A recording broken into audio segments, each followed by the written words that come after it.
Carvana's so easy. Just a click and we've got ourselves a car. See?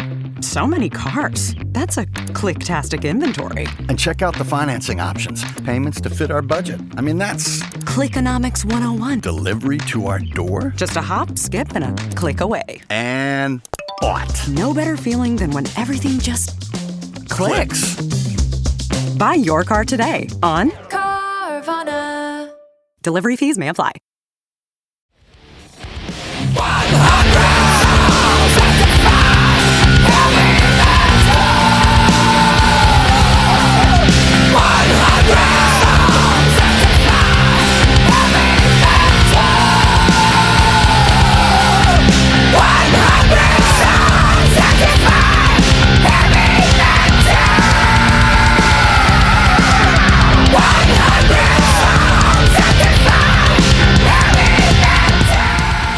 Welcome to 100 Songs That Define Heavy Metal. I'm your host, Brian Slagel. I'm the CEO of Metal Blade Records.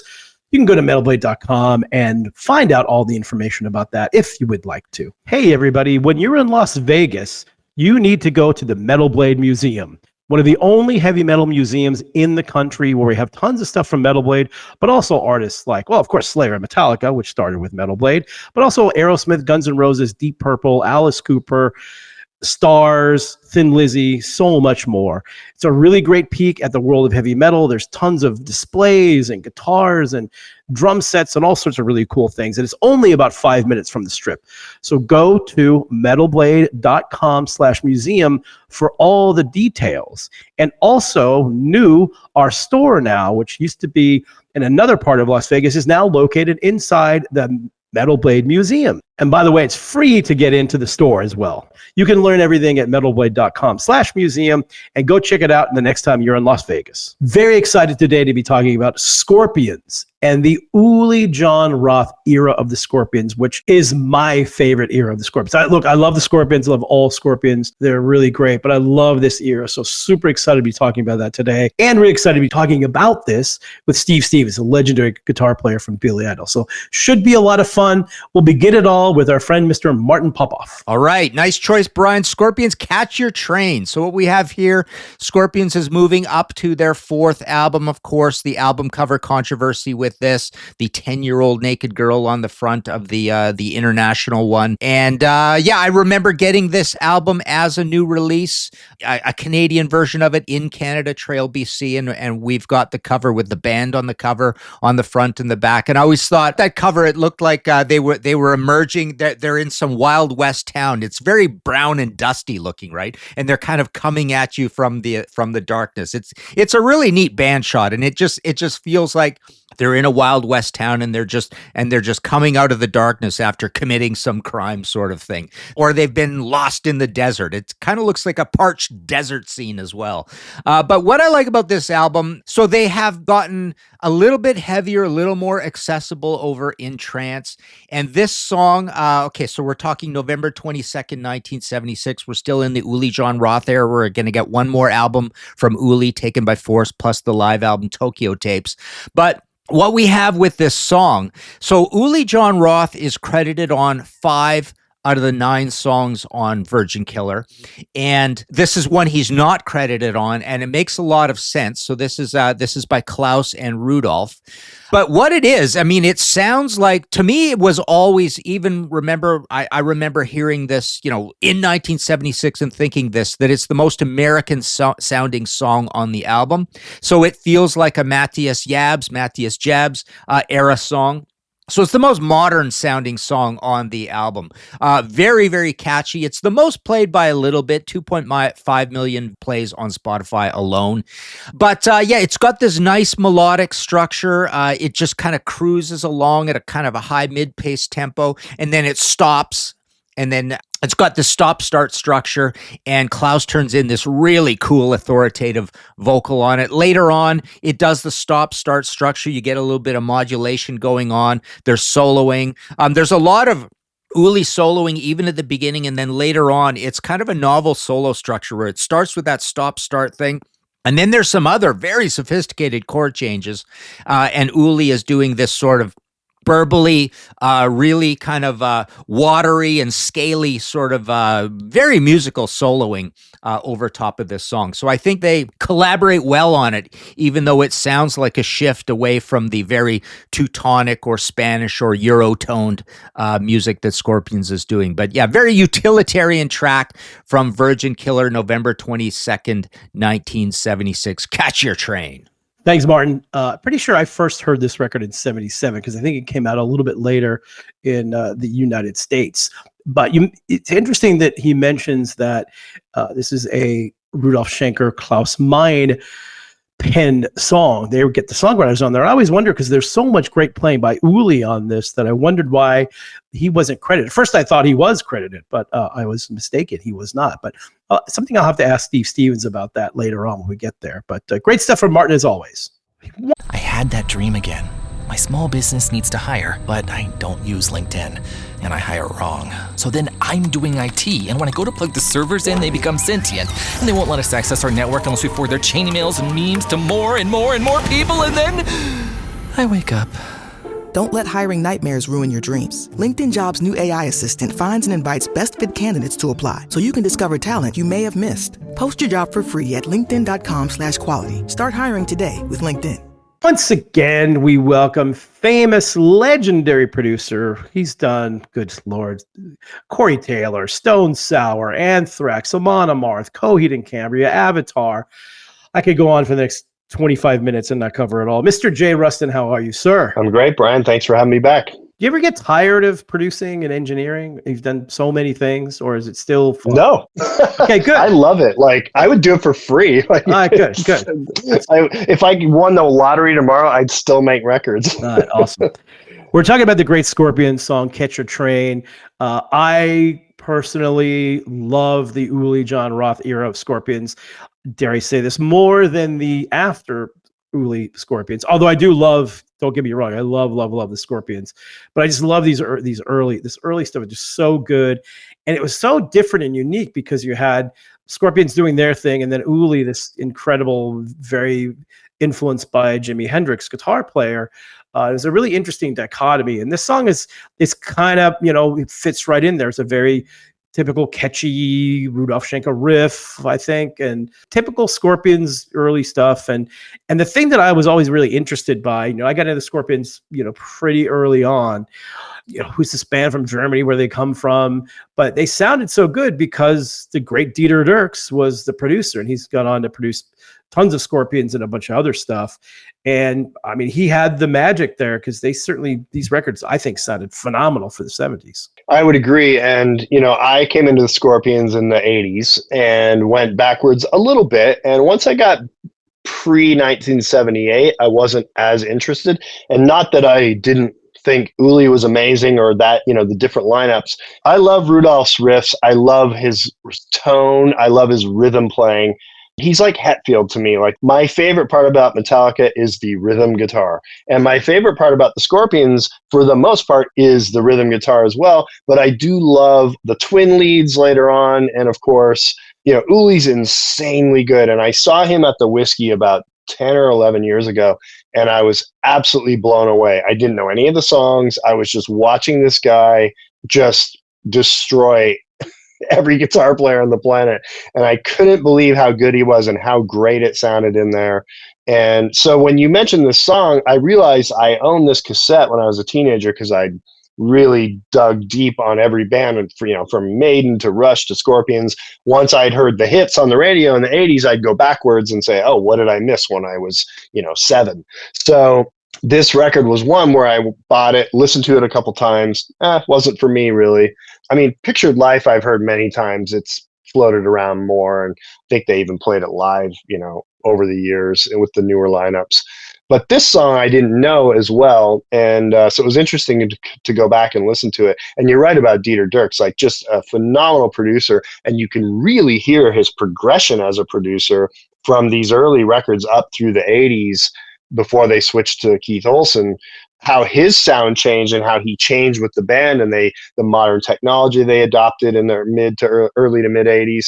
But this record, to me, is up there with like people like Ron Nevison, Martin Birch. Like, it has that sound. Yeah, and I think it goes back to just the band sounded good. Like if you I mean, listen to Tokyo Tapes, that's and there's an incredible version of this song on there too. It sounds good because they sounded good. And I had a friend of mine who ended up at Dieter Dirk Studios sometime in the 80s. He was like, you wouldn't believe, I mean, it's like a tiny little closet. It's just a mess. It doesn't look like a real studio. He's like, I don't know how they made those records sound that good. Because when you listen to it, you think it's this, big, nice, pristine studio that we all know, the big, nice studios. And he said this was not that at all. It was like, looked like somebody's bedroom, and there's just equipment everywhere. It was just kind of a mess. And that's basically the way it was when they were recording these records, this little place. But they had a great sound, and he was able to obviously channel what they were doing and make it sound really good. Yeah, that doesn't surprise me. I mean, Van Halen had the same thing up at 5150, very small room, couple hundred square feet, pretty tight and dead, and Don Landee made them sound great in there. So it's really about who's turning the knobs. I've made some of the best sounding records I've made under the worst conditions. And I think it pressures you, because when you walk into a giant studio and everything's beautiful and perfect, you could lose perspective. Like you don't maybe necessarily know what you're missing. And when you're in a place like that where it's just small and cramped and it's hot and half the stuff is working, you tend to maybe push yourself a little more to make sure you're getting it right. And so that doesn't surprise me at all. Yeah, I was somewhat surprised by that, but I do love too, if you go back to this early Scorpions with Uli, it was so interesting to me the way, you had the classic Rudolf Schenker riffs, but then he's doing, especially in this song, he's doing this like this really like melodic lead in there.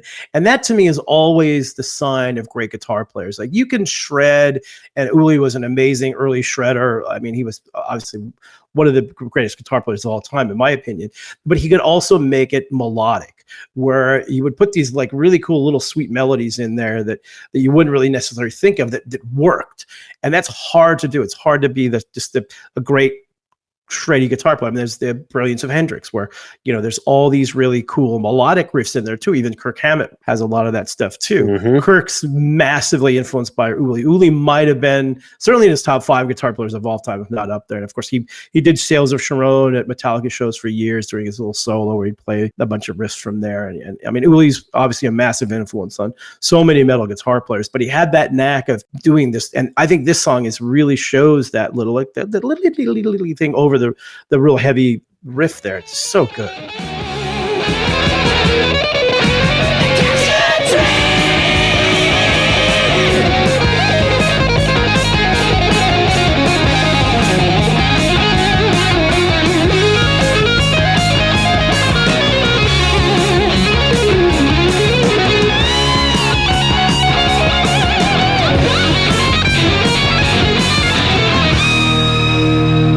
Oh, yeah, I totally agree. And when you can have a lead guitar player come up with something that's so melodic yet also very difficult to play, yes, those are my favorite. I never got into like the 80s shredders, like all the shrapnel stuff and everything. There's nothing wrong with that. And those guys are all phenomenal musicians. But to me, it was like Uli, Eddie, Kirk, people like that, where the melody, you can sing back the guitar solo like a lead vocal. That is everything, and it makes the song better. Richie Blackmore. Oh yeah, totally. A great example. Alex Lifeson. Yep. I think that's what took the Scorpions to that level. And even when you had Matthias, I think he's great too, and he wrote great melodic solos too. You can sing his solos too. Uli's on a whole other level of everybody, but clearly they wanted to keep somebody in the band that can do the same thing. It was important to them. Yeah, and you could that was the thing about the early Scorpions. You could clearly tell there was kind of two fractions in that band, where you had Rudolph and his stuff and the other, and Klaus doing their things, and Uli was kind of doing something different. And he was doing a lot of solo singing on there too, which you could hear later on his amazing solo record. So it was a really interesting, but that kind of, for me, made it work, because you had these great riffs and these great songs, but then you had this like incredible guitar player on top of it. And it didn't seem like it should go together necessarily, but it worked for the time that it worked, for sure. I would even consider them more progressive sounding at that time. Yeah. Less mainstream, for sure. On paper, it might not seem like it would work. And looking back, the changes the Scorpions made, either by choice or by force, clearly made them a huge band. but this era is super important to their development into a band that wrote hit songs. Yeah, and again, you go back to the 70s, and I think it was a really interesting time because a lot of bands took a long time to really break. I mean, you look at Thin Lizzy, Scorpions for sure. I mean, there's so many of these bands that put out Journey, they put out 5, 6, 7 records before they really got to be massively huge. And obviously that happened with Blackout, where that was kind of the big over-the-top record. And that combined kind of everything that they did in the 70s. But they were able to hone in on that and write some pretty incredible songs. The timing was perfect with MTV and everything else. So the planets aligned for that to happen. But I still love this early Scorpion stuff. And it's interesting when you talk to people that don't know about it, because so many Scorpions fans, especially if they're younger, don't know about it. Like one of my good friends, Chris Jericho, huge Scorpions fan, he didn't even know about this era because we went to a Scorpion show here in Vegas. Probably like 10, 11 years ago, one of the early residencies that they did. And I was talking to Chris about, the set list and everything. And I mentioned are they playing any Uli stuff? He's like, what's that? What do you mean, what's that? It's like, what's that? That's the stuff that they put out before, Blackout and all the big records. Yeah, I don't even know what that is. So they played actually a medley of that there, which kind of blew me away. And I was standing with Jericho. Yeah, standing with Jericho at the show, and he goes like, "Oh, they're playing. Is this the stuff that you like?" Because he had no idea what it was. Then, strangely enough, later on, he did a cover of "Entranced" that we actually put out on Metal Blade for charity. So, long story short, but there's a lot of people that don't know that this era existed, which is kind of criminal to me because it's just so good. Well, I wouldn't say I didn't know it existed because I did. I as a teenager, I went back and searched. I just chose to sort of not listen to it. It didn't do much for me at the time. Now when I go back and listen to it, I can totally appreciate it and enjoy it. But for me, it was more of a production thing. The way Dieter morphed into one of the best sounding producers, I would say, that I would put him on a list of producers that I exist and do what I do because of them. And he's one of them for sure. Because I loved what happened with hard rock production throughout the 70s, 80s, and 90s. And he's on that list to the point where when I first moved to LA, I was at a music event and a friend of mine was there and I started chatting with him and there was a girl with him and he said, "Oh, this is so-and-so." He goes, "Her dad's Dieter Dierks." I said, "What?" And I literally cornered her and just started she must have thought I was psychotic because I was like, "Where did they record this?" And she's like, "I was a baby. I don't know." I'm sure that's not the first time that's happened to her. So. I'm sure, but in LA in some party, I mean, who knows? Yeah. I mean, look, those early Scorpions records, the tone that Rudolph had and how everything sounded. I mean, that was, again, the early encasings of heavy metal for sure. Absolutely. And, as a teenager in Canada, to me, heavy metal was like England, a little bit of Canada, but mostly America. That was where a lot of my knowledge was coming from. And I was a bit naive about what was going on across Europe. And it took me a few years to discover all that just simply by where I lived, especially when I lived in Ottawa, which was very secluded musically, no radio stations, no rock radio at all, no internet yet. You basically relied on underground college radio and magazines. It's literally was the only way to find out about rock and metal in the 90s, certainly. Once I moved away from Detroit, I was almost more disconnected. And it was frustrating because leaving Ottawa and coming to California, I kind of missed out on a lot of music, just not knowing, Cool. Well, as always, thank you for doing this. Much appreciated. I'm sure we will see and hear from you again soon. Thanks for having me, Brian. Talk to you soon. The new year brings new health goals and wealth goals. Protecting your identity is an important step. Your info is in endless places that could expose you to identity theft, leading to lost funds. LifeLock monitors millions of data points per second. If your identity is stolen, our restoration specialists will fix it, guaranteed, or your money back. Resolve to make identity health and wealth part of your New Year's goals with LifeLock. Save up to 40% your first year. Visit lifelock.com/podcast. Terms apply. Super excited for this next person. The intro would be 500 minutes long if I did all of it, but you know him from the Atomic Playboys, which is a band that I absolutely love. He's played with Michael Jackson, Rick Ocasek. He's a Grammy Award winner. He's been nominated to the Rock and Roll Hall of Fame. And, of course, the longtime collaborator of Billy Idol, Mr. Steve Stevens. How are you, sir? Right. Yeah, great to join you on this. Yeah, thanks for doing this. And I'm super excited too, because we get to talk about Uli Jon Roth era Scorpions, my favorite era of the Scorpions. So you chose Catch Your Train. Why did you pick this song and the Uli era Scorpions? Well, obviously you're a metal guy, and I've put my foot in metal and also, obviously, cut my chops as a 70s era kid learning guitar playing. I mean, I think any kid that picked up a guitar in the 70s has played Sabbath tunes and Zeppelin and whatever. But Uli was we had a steady diet of fantastic guitar players in the progressive rock era. And then if you followed the technique of guitar, you got into the jazz fusion guys like McLaughlin and Dimiola and all that. But the first guy, for me at least, who really had that technique and that ability and touched on the kind of neoclassical thing was when I heard Uli play. And this record in particular, I think spawned a lot, a light bulb went off in a lot of metal guitar players who were like, man, I can use all this technique and apply it in a metal way. And also, his guitar sound was pretty revolutionary at the time. Although, some of the tracks were influenced by Hendrix, but the guitar sound on Catch Your Train in particular, the playing, everything about it was just like, man, this is the next level. Yeah, and I love this era because you have and I love all the Scorpion stuff, obviously, but this era was so great because you had the driving, Rudolf Schenker, heavy guitar riffs, and then these beautiful leads and melody lines that Uli was bringing, especially in this song too, because you got that really heavy riff, and then Uli's, over the top of it. It's just really incredible. And I'm not a guitar player, so I only do it by being a fan.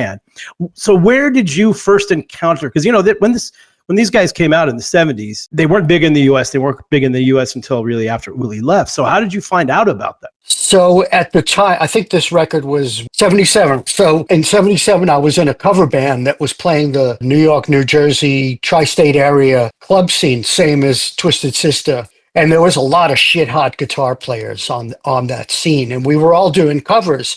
And there was one band called Rat Race Choir. And there was a guitar player in that band named Mark Hitt. I've seen a lot of guitar players mention Mark as like the unsung hero. And Mark turned me on to this record. I mean, his band was doing, everything from Jethro Tull to UK and, things of that nature. And he said, man, if you heard this Scorpions record, Scorpions, I wasn't really familiar with it. Went out and got it, and there's no mistaking that Klaus is a metal singer. So it really is metal with that neoclassical style. So that's how I stumbled upon the record. There was no radio station playing it in New York at the time. So I have Mark Hitt to thank for turning me on to it. It's always in the network, right? And, on this podcast, what I do a lot of times, because I grew up in the 70s, and to me, all of the 70s, hard rock, whatever you want to call it, this is the basis of heavy metal. That's, you've got the Sabbaths and all of that, but so many of these other great bands, and definitely the Scorpions, and they're also one of those bands that they're, hard rock metal. I'm sure they would rather be called rock than metal, but this is all the basis. And certainly Uli, I mean, look at a guy like Kirk Hammett, and Uli is one of his favorite guitar players ever. Oh, right. He did Sales of Sharon and his guitar solo a couple of tours ago, and massive influence. And if you talk to any guitar player from those 80s, whether it's Slayer or Metallica or whomever it was, Uli's always at the top of their list of a guy who was so innovative and made them really want to play guitar. Yeah, I mean, obviously the next step in that direction is Yngwie. And I think, he must have listened to Uli. And, Oh, I know Yngwie very well, and he was obsessed with Uli. Uli and Richie Blackmore, too. There you go. Put that in the mix. We're a year away from the debut of Van Halen, and come on, I mean, Eddie must have heard this stuff, because no one in a rock format was that technically, his speed and proficiency was unlike anyone else. And the scales, I could only think that Eddie had heard that, this record in particular. Oh, I'm sure. And George Lynch, he was in my favorite band when I was in high school, a band called Exciter, like XSITER, not the Canadian band. And of course, he ended up in Dawkins. Okay. And he was massively influenced by all of this early Scorpion stuff and loved Uli to death. Right. I mean, you can hear it. And you got to also think that the production, the guitar sound on Virgin Killers is just Man, it's freaking good. It's really good. And a lot of guitar players, I mean, you had Jimmy Page, but a lot of records, you can count on one hand the really great sounding rock guitar recordings of the 70s, Brian May, Zeppelin. But this record is right up there with them as far as, one of the truly great guitar recordings. Yeah, we talked about this in the segment right before this about the production of it. And the great Dieter Dierks did all that great Scorpion stuff. And years ago, one of my friends was over in Germany and ended up at the studio, and he was shocked at how simple the studio is. Like, and this is the same studio he's had for years. So it looked like a bedroom or something. Like how he got those amazing sounds out of that is pretty incredible. But I guess if you have the tones and if the guitar player already sounds good, it's a lot easier to capture it than having to make it up. It's in the hands. I mean, it's any guitar player will tell you that's where it. You have to have somebody, an engineer who knows how to capture this stuff, who loves it. That's the thing. You have to love metal and you have to love guitar in order to understand how to, I've worked with a lot of engineers who are great, especially now because it's it's becoming a lost art, how to capture a live guitar in a room, through 100-watt stack. It really is a lot. We're losing that, but exactly, you have to love it, and you have to know the engineer has to know in his mind what it should be and strive for that. Yeah, and I think if the band sounds good too. And I remember the interesting thing about this era of the Scorpions too was one of the reasons why people said it was not as successful, at least in the States, was because it was so different. You had really kind of one band with the Scorpions and Klaus and Rudolph and all those guys doing their thing, and then you had Uli kind of on a different island a little bit. And you really noticed that when he would do some of his solo stuff. But when it worked together, I mean, there's so many great songs from this early Scorpion stuff. I mean, Top of the Bill and We'll Burn the Sky, and I mean, so many great songs. But this one was really kind of one of the more interesting ones because it's a really good hard rock song, but then you have all these like layers of leads over the top of it, which for me makes it amazing. But I can imagine for like radio sort of people thinking in the 70s might have made it a little too different. Yeah, I mean, amazingly, I looked at Uli's not credited as a writer on this song, which is crazy because that solo is his composition. I mean, maybe that contributed to why he eventually left or something, because if somebody contributed that much to a tune that I was working on, I'd credit them, okay. Yeah, there were definitely two factions there for sure. I always wonder about that. I mean, you're probably a really good guy to ask about that. So a lot of times I noticed that whoever wrote the verses and the lyrics and the music gets all the credit. Sometimes the lead guitar player, I mean, look at Ace Frehley and Kiss. He wrote some songs, but some of their biggest hits, he wrote all those incredible leads and stuff, but he never got credit for that. That's kind of a slippery slope of how you work that out. It's a little different now because with sampling and stuff, I have guested on records with current artists. They'll say, can you throw a solo on it? And in the past, I would have never, obviously like Michael Jackson, I didn't get credit on that. And it was not standard operating procedure. Now it is. If you contribute to a song in that capacity, you're now credited. In that sense, it's different. But the fact that he's not credited on it is... What is this song really known for? It's known for that solo. Right. And I was thinking when we were first talking about this song, I thought he was credited, and I was corrected. No, it's. So did I. I assumed so too. I was somewhat shocked that he wasn't, but it's the 70s. Just a quick funny story, because how else can I tell this? But in this format, in 1982, when I was 21 years old, the first time I went to England, and with my friend John Cornair, and so we went. I'd done a fanzine, I released the first Metal Massacre album, and we went over to see in person what was happening in England, the new wave of British heavy metal. Somehow John had befriended Uli, and this is 1982. He's long out of the Scorpions. And he just told Uli, like, hey, my friend and I are going to be in England, and not expecting anything. But Uli invited us to his house in the south of England, which he was with Jimi Hendrix's, ex, and that was his house. And we went down there and spent the whole afternoon with him. And he was so nice and so incredible. And I think this is the first real rock star I ever met. I'm just like, in a daze, like, wow, this is the weirdest thing ever. But just to show you what a really nice man he is. And these two kids from LA that he had no business inviting over, but he's like, hey, come on over. So I just love that. And always, I was a fan before, but even after that, like what a super, super great dude he was. And just a shame that, I get it. And would the Scorpions have become as big as they were if Uli would have stayed in the band? Arguably, maybe not, because they went a little bit more, and Matthias is an amazing guitar player as well, obviously, but a different type of player, kind of fit a little bit more into what they were doing. But again, this early Scorpion stuff, and it's really annoys me sometimes that so many people don't know about it. That's why I'm very happy that we get to talk about it today. Like, for example, my good friend Chris Jericho, fellow metal nerds, he had no idea that this era of Scorpions existed.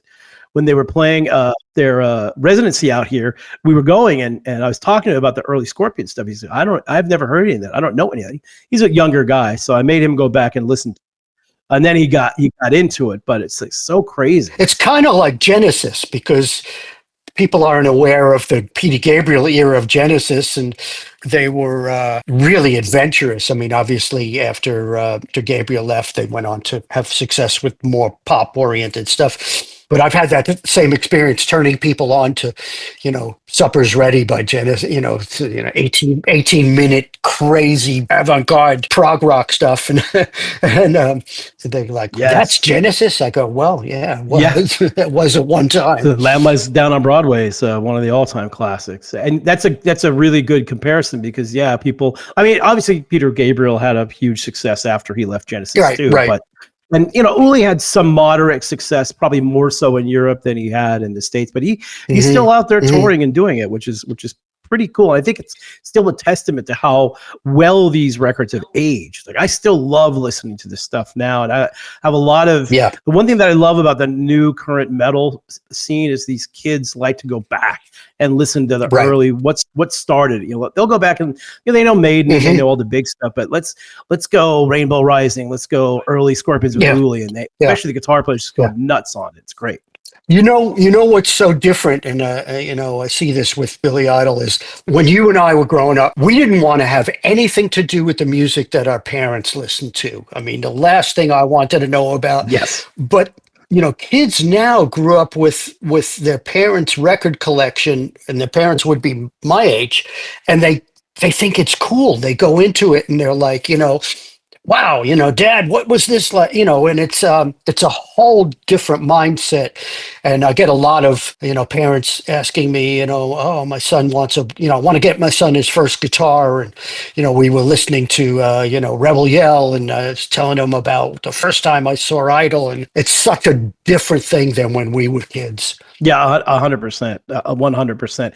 And you've got a really unique style of playing guitar too, and obviously legendary style because you've created this incredible amount of work over all these years. Like, how much of the early '70s, hard rock metal stuff did you listen to and influenced you? Oh man, well, I got my first guitar. I was 13, and that would have been '72. Before that, I played folk guitar, so it's all like James Taylor, Joni Mitchell, and all that stuff. And then I got an electric guitar, and man, I grew up in Rockaway in Queens, and on the weekend, everybody had a garage band, and you could literally walk my neighborhood. So here I am, I got my first, Univox electric guitar, and I'm like learning all this stuff. So prime stuff is like Led Zeppelin 3 and 4, Sabbath, Queen had just, 74, 73, 74 was the great era to go see bands. Deep Purple was a big one because those Blackmore solos were so distinct, and you could see a lot of stuff. You had to slow the vinyl record down, to learn it.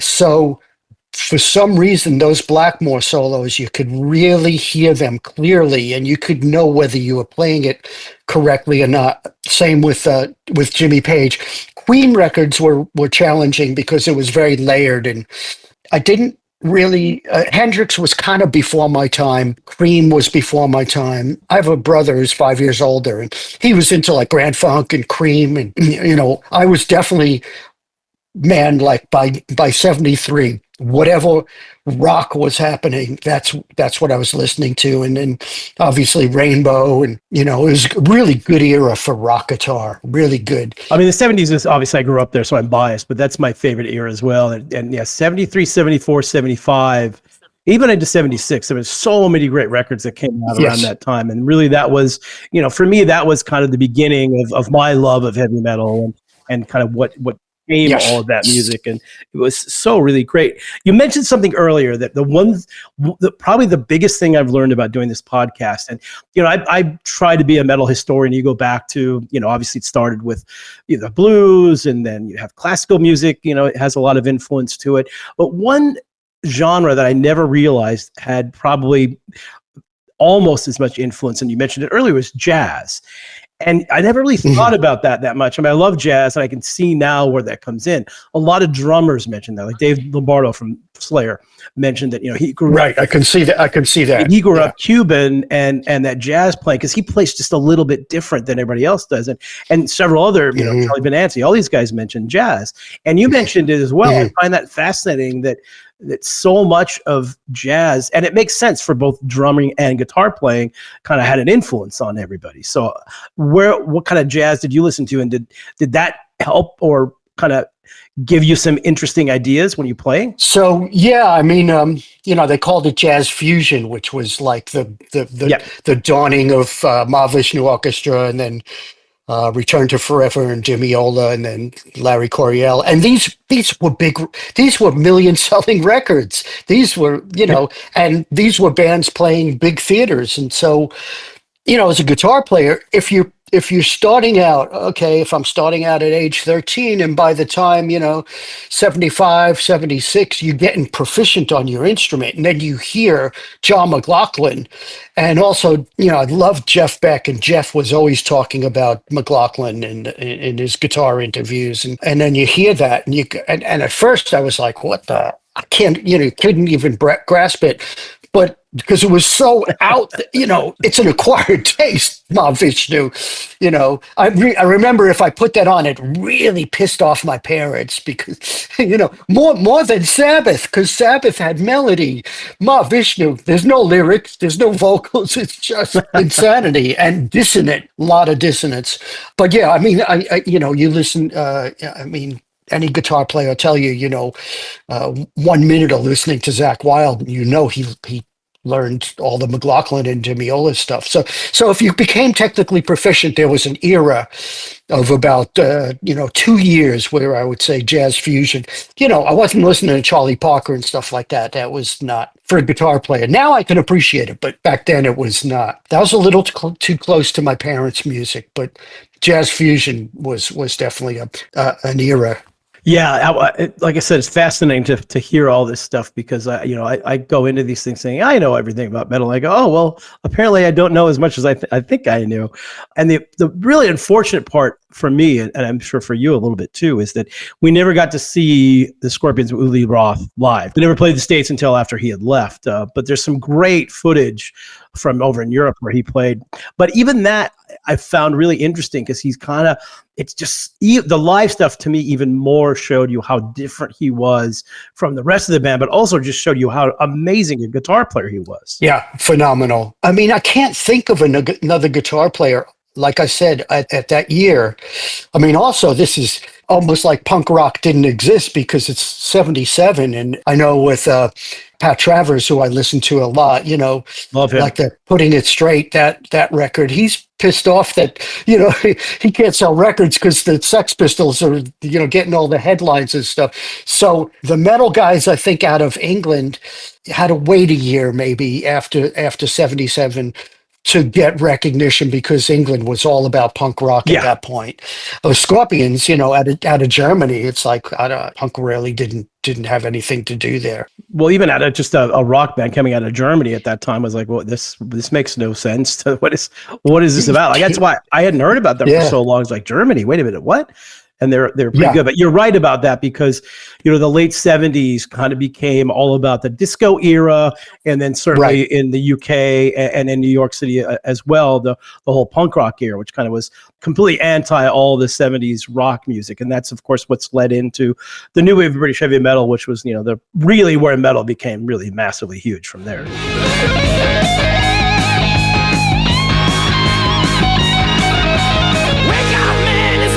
Too late. It's 6 o'clock, like every day.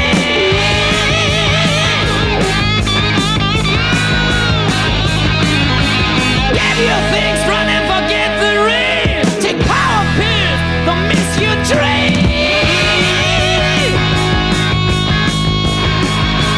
Hey, just on a side note, since you're from New York, did you ever get to see Stars? Yes, I did. Yeah, and so my hookup with Billy Idol was through Bill Aucoin, who was Kiss's manager. And actually, Paul Stanley got me my first guitar endorsement before I was with Billy Idol. And Stars were one of the Aucoin bands, I believe, at one point. Yeah, I love them. Yeah. From New York, New York had a pretty healthy hard rock scene, just like England. It was so overshadowed by punk and new wave stuff. So those bands... Twisted Sister was selling out the Palladium without a record deal. And it was like, and you couldn't get arrested being a Twisted Sister. It was like, once you were in Manhattan, I was playing all those clubs out in Long Island and Connecticut and all of that. And that's where the really good guitar players were. And I've talked to JJ about this, and we reminisce about all the amazing guitar players that were on that scene. But yeah, once you went over the bridge or tunnel into Manhattan, it was all about CBGBs. Yeah, I'm a huge Twisted Sister fan, and I actually, when I worked at the record store, we sold their singles back in the day. Yeah. They almost ended up on a Metal Massacre, but they had just finally got that deal in the English record company to put out their first record. So you mentioned Paul Stanley got your first guitar endorsement. Right. Was that just another thing about being in New York and seeing Kiss perform around? No, so the band I was in previous to Billy Idol, don't shoot me, terrible name, the Fine Malibus, okay? It's not terrible. Didn't fit the band. We eventually got a development deal with Aucoin Management, and we just wasn't meant to be for whatever reason. And so Aucoin and his partner, Rick Aliberti, said they would manage me. I would look for a new band to put together. I needed people to collaborate with, writers and all of this kind of stuff. So I think that lasted about a month. And then, so anyway, Paul Stanley came to see my band. And I think he told Bill, hey, the guitar player is really good. I don't know about the band, and then I think I owned one really crappy guitar, and Paul volunteered to get me an endorsement with Heyman Guitars. He vouched for me. That's awesome. So I always loved, because I like to think at Metal Blade, we've done a good job. We have a lot of bands who've been around for 35, 38 years. I've been with the label the whole time. And I'm always about longevity. And it's not an easy thing to do in this business, as you well know. With Billy, you're still at the top of your game. I saw you guys not that long ago. The performance is amazing. You still are an incredible guitar player. Like, what continues to drive you to go out and play and be at the top of your game and still provide a great performance, even after all these years? I think I've got one of the great rock and roll frontmen who is, when your partnership lasts as long as ours has, first of all, you value that. The songs become more important. They become the most important thing. And those songs belong to your audience at some point. When you have people tell you, oh, the Eyes Without a Face helped me through my cancer treatment or something, you go, man, it doesn't get any more meaningful than that. And we work really well together, and we enjoy the collaborative thing. And for me, I've worked with some of the greatest singers in music history.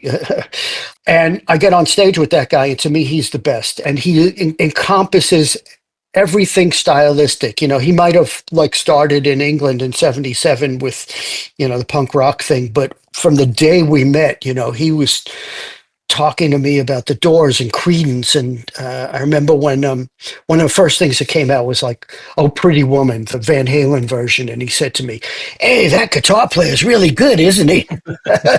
I go, yeah, he's pretty good. He appreciates great guitar playing. And we don't make any distinction stylistically. So I'm not limited to what I can contribute. It's up to my own imagination. So it's a great collaborative situation. You guys done a great job, and I think also just kind of keeping rock and roll alive and around. And there's both in metal and rock now, I think there's this huge resurgence of new artists, new people coming up, which of course leads me to, I wanted to ask you this, what's your take on Yungblud? Yeah, I mean, wow. I mean, a lot of Billy Idol influence there. Yeah, we actually did a performance with him in England, and I mean, live, he's an incredible live performer. His current record is pretty much state of the art. You know, he's a young guy. I mean, it's a different world. The way you have to become successful as a young artist is not the way that we did it. I think that he's embracing all the right stuff. He's bringing attention to whether he wants to be considered in that pantheon of amazing classic rock things. I think we all benefit from it, you know. So give him time, you know, give him time to, I mean, he's going to be a massive star. He already is in England. And, I think he's got all of the elements to be absolutely fantastic. You know, he's super talented. He's super driven, has a great voice, great looking guy. It's just different. The world is different, how you have to break through and be recognized. And I see a lot of people giving him shit about being on the Disney series in England, you know. Well, that's how kids get discovered. You got to do what you got to do. I agree. I think he's going to find the right song that's really going to explode him. And even with Changes, I mean, that kind of brought him to the forefront of, you know, the rock and metal world, where I went to go see him in Dallas recently, and he played that song, and all these people that probably had no idea who Black Sabbath was before that were loving that song. So we'll get there. That's right. Yeah, it's good.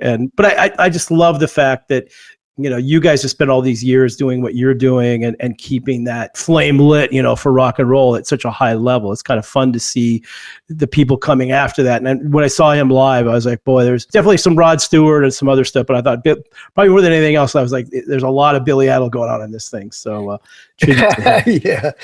Yeah. I mean, it's, you know, the way that I learned my craft, so to speak, wasn't in school or anything. It was playing in a cover band, 3 sets a night, 4 nights a week. But that is not available to kids anymore. No. That avenue is not available.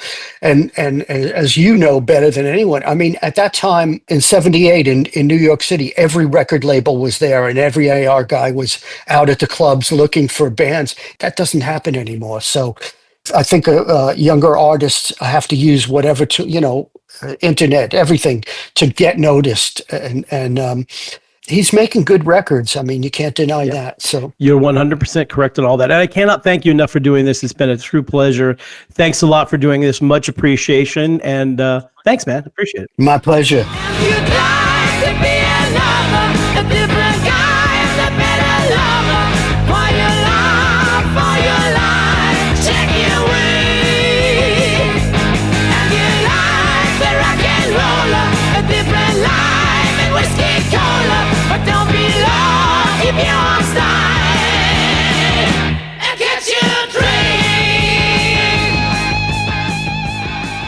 That'll do it.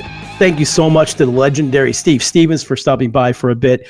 Jay Ruston, as always, Mr. Martin Popoff, Lizzie Borden for our theme song, and producer Mr. Christian Blatt, who makes it all happen. We'll see you guys next episode.